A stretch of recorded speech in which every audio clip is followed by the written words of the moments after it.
Hi, this is Ms. Redican here, and we're going to be looking at a virtual titration. Okay, we're going to be looking at a titration of a strong acid, strong base. The base is going to be in the burette. This is the burette. And the acid's going to be in the Erlenmeyer flask. We're going to be using phenolphthalein as our indicator. Our acid will be HCl, and our base will be KOH. These will fully dissociate. You can see that we know the volume and the molarity of the acid. These are our knowns. In a titration, you will know one of the components and you will not know the other, and you'll be able to compare the two. Because when the acid and base neutralize at that point, you'll have equal moles of H plus and OH minus. And that's our goal. And when we know that, then we can use our titration formula to calculate the molarity of the base. Okay, so let's get to it. When you first set this up, you have, in this case, we have our known is in the flask and our unknown is in the burette. It could often be opposite, and the unknown's in the flask and the known's in the burette. That does not make a difference. And you can see it's colorless right now. We're going to be titrating until it's slightly pink, which means it just went past that endpoint or equivalence point. Okay, so we're going to be adding. At first, you can add bit by bit. So we're going to add. Okay, we added a nice good squirt. We're going to add another good bit.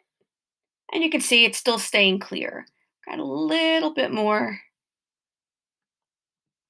Oh, now you could see when that was added, you saw a little bit of the pink and then it went away. That means it's getting close to that point. So now we can start doing drop by drop. And you want to keep going drop by drop until one drop makes it stay pink, light pink. So we want to be close as we can get to that point.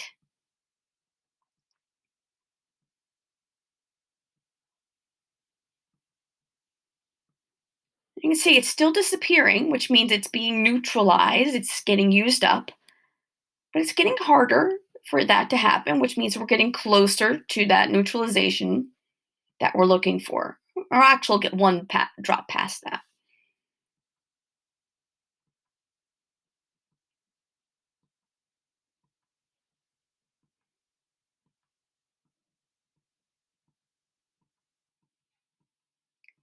And you got to keep adding. It can be a little tedious, even in the simulation, but in the lab, even more so.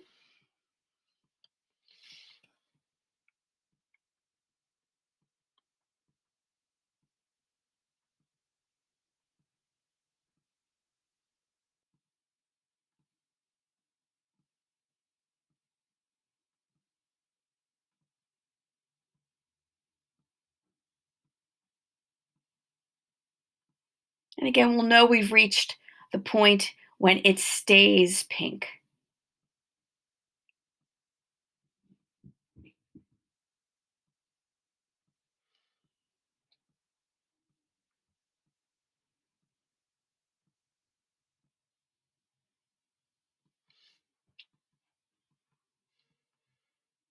Oh, and we've reached it. Okay, so we already knew the molarity of the acid, 0.1397 molarity. The volume of the acid in the flask was 25.00 milliliters. Those were our knowns. Okay. We don't know the molarity of the base. That's what we're trying to figure out. But we do know how much base was needed to neutralize the acid. 18.66 milliliters is the volume of the base used. So we can use our titration formula in table T and set up our equality and solve for the molarity of the base. That's going to be our X in that formula. Okay, so get out that pen, pencil, and calculator, and good luck. That's all.